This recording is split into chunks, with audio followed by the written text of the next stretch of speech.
నిన్న మధ్యాహ్నం దుర్గాప్రసాద్ గారు, శ్రీదేవి గారు, శ్రీధర్ గారు వీళ్ళ చొరవ వల్ల సదానందగిరి బాబా అని పిలుస్తున్నారు, మహారాజ్ అని పిలుస్తున్నారు. 106 సంవత్సరాలు బతికిన ఒక హిమాలయ యోగి అని చెప్తున్నారు. ఆ బాబాని కలిసే ఒక అవకాశం వచ్చినప్పుడు నాకు వీలైతే వస్తానని చెప్పి వెళ్ళాను. సరే వెళ్ళాను, వాట్ ఎవర్. అనుకోకుండా అట్లా కుదిరింది ప్రయాణం. అయితే అతన్ని గురించి నేను ఇప్పటికీ విన్నాను. ఆ తర్వాత అతను చూసినప్పుడు నాకు కలిగిన ఒక అంతర్గత సంవేదన ఏమిటి అన్న కొన్ని విషయాలు షేర్ చేసుకుందాం ఇది చేస్తున్నాను. మనుషుల్ని తీసేస్తే భూమి మీద జస్ట్ మౌనం ఉంటుంది, అంతే. అరుపు ఉంటుంది, కేక ఉంటుంది, మౌనం ఉంటుంది. కానీ కొట్లాటలు, కుట్రలు, అంతర్గత విభేదాలు, కులాలు, మతాలు ఇవే ఉండవు. సో మనిషి జన్మ తీసుకున్న ఈ మనిషి ఎంతో సర్వోత్తమమైన, పరమోత్కృష్టమైన జన్మ తీసుకున్నా అని చెప్పుకుంటుంది. మనిషి చేస్తున్న కార్యక్రమాలు చూస్తే చాలా ఆశ్చర్యం వేస్తుంది.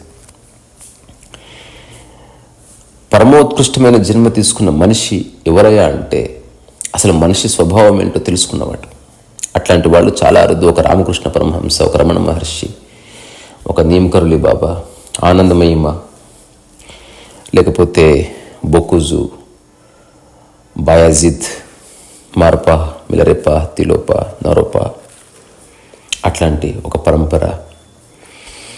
దాంతోపాటు ఇప్పుడున్న సమాజంలో కూడా ఎందరెందరో మనిషి జీవితం యొక్క మూలం ఏంటో తెలుసుకుని అక్కడి నుంచి వాళ్ళ జీవితాన్ని జీవిస్తున్నారు. అట్లాంటి వాళ్ళు చాలా అరుదు. ఒకవేళ దర్శనం అంటూ చేసుకుంటే అట్లాంటి వాళ్ళని చేసుకోవాలి. నిన్న సదానంద్ గిరి గారి దర్శనం నేను చేసుకున్నాను. నేను ఎప్పుడు సంతోషంగానే, ఆనందంగానే ఉంటాను. బట్ స్టిల్ నేను అంతర్గతంగా చాలా శాంతిని, మౌనాన్ని అక్కడ అనుభవించానని చెప్తున్నాను. ఇది పూర్తి నా అనుభవం, వ్యక్తిగతం, వైయక్తికం. దీనికి ఆధారం నేనే ఈ మాటలకి. సో నాకు కలిగిన ఒక 3-4 సంవేదనల్ని మాటల రూపంలో పెట్టే ప్రయత్నం చేస్తాను. అందుకే అతని గురించి చెప్పే కంటే ముందు మనిషి తత్వం గురించి చెప్పవలసి వచ్చింది. ఇప్పుడున్న మనిషి అంటే ఎవరు? ఈ ప్రపంచం విషయాల్లో పడి కొట్లాడుకుంటూ, తిట్టుకుంటూ, భేదభావాలు క్రియేట్ చేసుకుంటూ, కులమతాల్లో ఇరుక్కుంటూ, రంగుల్లో ఇరుక్కుంటూ, రకరకాల సింబల్స్లో ఇరుక్కుంటూ, నువ్వు వేరు నేను వేరు అనుకుంటూ, అట్లాంటివి ఏవీ లేని ఒకనొక మానసిక స్థితి అత్యంత అరుదుగా కనిపిస్తుంది. సో సదానంద్ గారిలో అటువంటి ఒక మానసిక స్థితి ఉన్నది. నిజంగా ఒక 100 ఏళ్ళు జీవించాడు మనిషి అంటే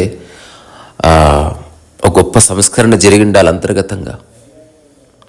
శరీరం పట్ల, మనసు పట్ల, తన ప్రవర్తన పట్ల, ప్రయాణం పట్ల, తన మాట పట్ల, రకరకాల విషయాల్లో వచ్చిన స్పష్టత వల్లనే మనిషి అంతకాలం బతుకుతాడు. నేను అక్కడ ఒక చిన్న కథ విన్నాను. ఈ భూమి మీద అద్భుతాలు ఏమైనా ఉన్నాయంటే, ఇప్పుడు నీ వయసు ఎంత అంటే 50 సంవత్సరాలు అని చెప్తాడు ఆ శిష్యుడు లేదా వచ్చిన వ్యక్తి. అప్పుడు గురువు అంటాడు, ఇంతకాలం నువ్వు బతుకుండడమే చాలా మిరాకిల్.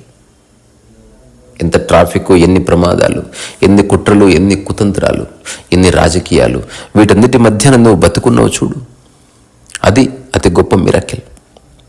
అట్లా ఒక వ్యక్తి ఈ భూమి మీద 100 సంవత్సరాలు దాటి బతికాడు అంటే, రెండోది దానికి అతని మాటనే ప్రమాణం. అతను చెప్పడం ప్రకారం ఎప్పుడో 1918 ఆ ప్రాంతంలో అతను జన్మ తీసుకున్నాడు. ఒక అనాథగానో లేకపోతే ఎట్లాగో ఎవరి మధ్యనో ఎవరో వాళ్ళ గురువు గారు తీసుకెళ్లారు. అక్కడి నుంచి రీసెంట్గా రావి శాస్త్రి అని ఎవరో ఉన్నారు, ఆయన ఇంటర్వ్యూ చేసే వరకు ఆయన ఎవరో ఎవరికి తెలియదు. ఇంకొక టాక్ ఉంది, రేపు పెడతాను. అందులో ఆయన చెప్పిన మాట ఏమిటంటే, ఈ రావి శాస్త్రి వల్ల నా జీవితం నాశనం అయిపోయిందని కాస్త హాస్యం జోడిస్తూ ఒక మాటని, హాస్యపూరితంగానే, తిట్టుగా కాదు. అప్పటి నుంచి ఎవరెవరో వస్తున్నారు, కార్లలో ఎక్కించుకుంటున్నారు, పళ్ళు ఇస్తున్నారు, కొంత డబ్బు ఇస్తున్నారు, బట్టలు ఇస్తున్నారు, వాళ్ళ ఇళ్లలో గది ఇస్తున్నారు పడుకోవడానికి. ఎక్కడైనా నేను ఉండేది 2-3 రోజులే. అయినప్పటికీ నేను ఒక సన్యాసిని, ఒక అనామకుణ్ణి, సర్వసంగ పరిత్యాగి, నేను మరిచిపోకుండా ఉండటం కోసం రుద్రాక్ష వేసుకుంటాను అట్లా చెప్పారు ఆయన. ఇంత చక్కటి ఎరుక అది. ఇప్పుడు ఆధ్యాత్మికత కోసం ప్రాకులాడే మనిషి అర్థం చేసుకోవాల్సిన మూల సూత్రం అదే. నువ్వు ఎన్ని సంపాదించినా, నువ్వు అనామకుడు అని తెలుసుకో. నీకున్న గుర్తింపు లేకపోతే నీకున్న ఈ సమాచార జ్ఞానము, ఈ సమాజంలో నువ్వు సాధించిన విజయాలు వాటినంత గంభీరంగా తీసుకోకు. నువ్వు ఎన్ని బట్టలు వేసుకున్నా లోపట నువ్వు నగ్న శరీరానివే అని మర్చిపోకు. That is your authentic reality. అట్లా ఈ సదానందగిరి మహారాజు వారు స్పష్టంగా ఆయన మాటల్లోనూ ఆయన చేతుల్లోనూ ఒక ఈజ్ ఉన్నది, ఒక చిన్న పిల్లవాడి తత్వం ఉన్నది, దేన్ని గంభీరంగా తీసుకునే స్థితి ఉన్నది. అన్నిటికి మించి నేను చాలాసార్లు చెప్పే సెన్స్ ఆఫ్ హ్యూమర్ ఉన్నది. సెన్స్ ఆఫ్ హ్యూమర్ ఒకవేళ రావాలంటే వర్తమానంలో ఉండాల్సిందే. ఈ సినిమాల్లో ప్రిపేర్డ్ జోక్స్, కావాలని ప్రిపేర్ చేసిన జోక్స్ కాకుండా ఎవరైతే నిరంతర వర్తమానంలో ఉంటారో ఆ వర్తమానపు పూలతోట నుంచి చక్కటి పూల లాంటి హాస్యపు గుళికలు పుడతాయి. అట్లా ఆయన ఉన్న కాసేపట్లో ప్రతి నిమిషానికి ఒకసారి నవ్విచ్చారు ఆయన.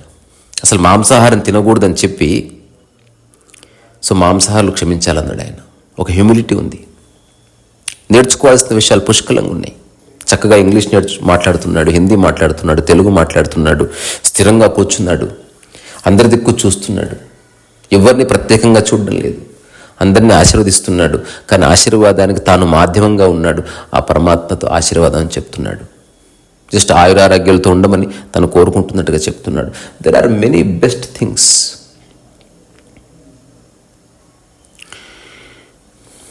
సో నాకెవరు ఇంతకుముందే మెసేజ్ పెట్టారు, సదానందగిరి మహారాజ్ గారు మీరు అట్లా ఒక గౌరవ ఆలింగనం చేసుకుంటే చూడడానికి చాలా ముచ్చటగా ఉందని. అవన్నీ ప్లాన్ చేసుకుంటే జరిగేవి కావు. అలా జరిగినా జరగకపోయినా నా మానసిక స్థితిలో కానీ శారీరక స్థితిలో కానీ వచ్చే మార్పు ఏమీ లేదు. ఐ రెస్పెక్ట్ ఎవ్రీబడి, అందులో ఆయన కూడా ఉన్నారు. కానీ అందరినీ చూస్తున్న నేను ఆ మూలతత్వం ఎవరెవరిలో ఉందో 2009 నుంచి వెతుకుతూనే ఉన్నా. ఒక బుచ్చారెడ్డి గారిలో కనిపించినట్టు, మా వర్ష గుర్జాలే గారిలో కనిపించినట్టు దే ఆర్ యూనిక్ బీయింగ్స్. అంటే ప్రతి పనికిరాని దానికి ఆందోళన పడి తుచ్చమైన విషయాల కోసం వెంపర్లాడి, పేరు ప్రఖ్యాతుల కోసం వెంపర్లాడే అట్లాంటి వాళ్ళు కాదు. వాళ్ళకున్న దాన్ని 100% ఇచ్చేస్తున్నారు. నువ్వు ఇచ్చిన దానికంటే ఎక్కువ ఇచ్చేసి వెళ్తున్నారు. ఆనందాన్ని ఇస్తున్నారు. ఏ కుటుంబమైనా ఎంత డ్రైగా ఉంటుంది. నిన్న రాత్రి నేను ఇంటికి వచ్చిన తర్వాత నా బిడ్డతో చెప్పిన మాట ఇది, అందరితో అన్న మాట ఇది. ఇప్పుడు నా దగ్గరికి ఎవరెవరో వస్తున్నారు, పోతున్నారు, భోజనాలు, టీలు, లేకపోతే చక్కటి మౌనము, లేకపోతే హాస్యము, సంగీతము. ఇది అందరిలో ఉండే అవకాశం లేదు. అందరిలో చాలా డ్రైగా, అలాగని క్రిటిసైజ్ చేయట్లే, అలాగే ఉంటున్నాయి. ఎవరితో మాట్లాడుకోకుండా, ముభావంగా, ఒకరి మీద ఒకరికి సదభిప్రాయం లేకుండా, ఒకరు చేసే చేష్టలు మరొకరికి నచ్చకుండా, ఒకరి మాటలు తప్పులు మరొకరు వెతుకుతూ నిరంతరం మనిషి ఎంతో సఫర్ అవుతున్నాడు. ఇప్పుడు ఆయన ఉన్నప్పుడు అక్కడ నీవు నేననే భేదమే లేదు. అందరూ ఒక్కటే. కింద కూర్చున్నవాడు, కుర్చీలో కూర్చున్నవాడు, నిలబడ్డవాడు, అందరి మనసులు సహజంగా ధ్యానాన్వితమైనవి. ఎందుకంటే అసలు డిస్ట్రాక్షనే లేదు. ఆయన నుంచి చూపు పక్కకు తిప్పుకునే అవకాశమే లేదు. బికాజ్ అతను చిన్నపిల్లవాడిలా ఉన్నాడు. నవ్వుతున్నాడు, తుళ్ళుతున్నాడు, ఎగురుతున్నాడు, దుంకుతున్నాడు, స్పష్టంగా మాట్లాడుతున్నాడు, అడిగిన దానికి స్పష్టంగా చెప్తున్నాడు. దేంట్లోనూ ఇరుక్కోవడం లేదు. ఎవరికి ఏ హామీ ఇవ్వడం లేదు. ఏ బలమైన కోరిక కోరడం లేదు. ఏది ఇచ్చినా కూడా జస్ట్ హరి ఓం కృష్ణార్పణం. తనకు పళ్ళు ఇస్తే ఆ పళ్ళని తిరిగి పంచిచ్చి వెళ్ళిపోయాడు. ఎవరో కొంత డబ్బిస్తే జోబులో పెట్టుకున్నాడు. ఎక్కడో చోట తన ఖర్చులకు ఉపయోగించుకోవచ్చు, కానీ దేని పట్ల వ్యామోహం లేదు. ఆశ్రమాలు అక్కర్లేదన్న క్లారిటీ ఉంది. సన్యాసి అనేవాడు ఒక స్థిర నివాసం ఏర్పరచుకోవద్దు, ఒక గంగానదిలాగా ప్రవహించాలన్న ఒక అద్భుతమైన మాట చెప్పాడు. So many beautiful things he has said spontaneously. అందుకని ఈరోజు మధ్యాహ్నం నేను అప్లోడ్ చేసిన వీడియో వీలైతే తిరిగి ఒక్కసారి చూడండి. రేపు కూడా ఒక వీడియో పెడతాను. అది అనుకోకుండా అన్ప్రిపేర్డ్గా స్పాంటేనియస్గా చేసిన వీడియోని. ఎవరెవరో ఏదో మాట్లాడుతున్నారు. ఎవరేది మాట్లాడినా మూలం తెలిసిన వాడి మాటల్లో లిబరేషనే ఉంటుంది. ఎవరో అడిగారు, మీతో పాటు మేము వస్తాం. వద్దన్నాడు. నువ్వు నాతో పాటు వస్తావు, కానీ నేనే నిన్ను చూసుకోవాలి. అటనే ఇరుక్కుపోతాను. నిన్ను నువ్వు చూసుకో, నన్ను నేను చూసుకుంటాను. నీ ప్రయాణం నువ్వు చేయి, నా ప్రయాణం నేను చేస్తా అన్నాడు.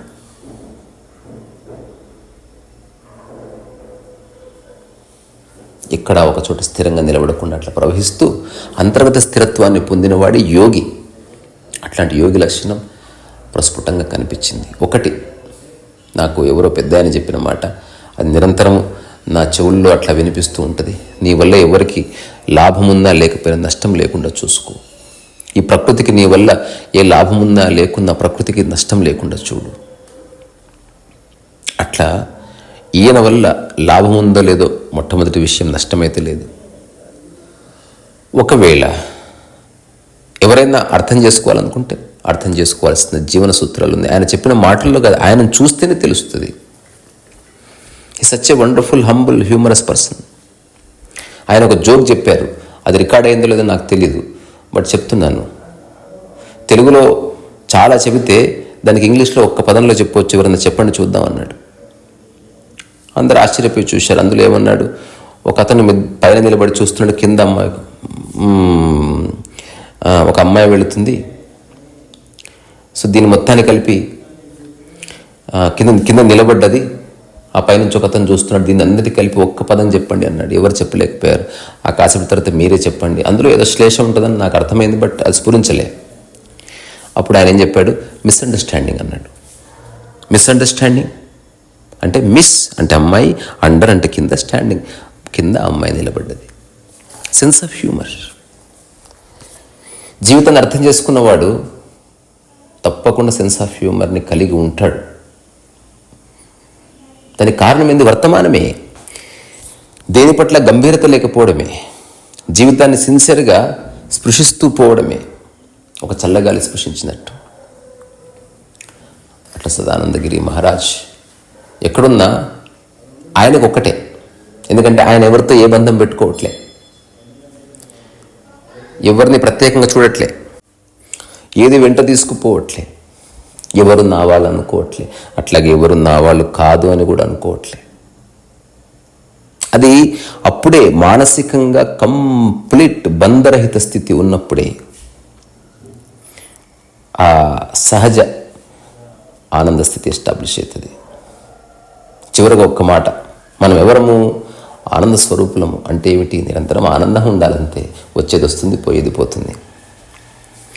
సో నాకు కలిగిందల్లో ఒక ఏకాత్మ భావన. శరీరాలు వేరుండొచ్చు, బట్ అంతఃస్థలంలో అనుభవిస్తున్న స్థితి ఒకటే. అది ఎవరికైనా ఎవరిది వాళ్ళు చెప్పుకోవాలంత.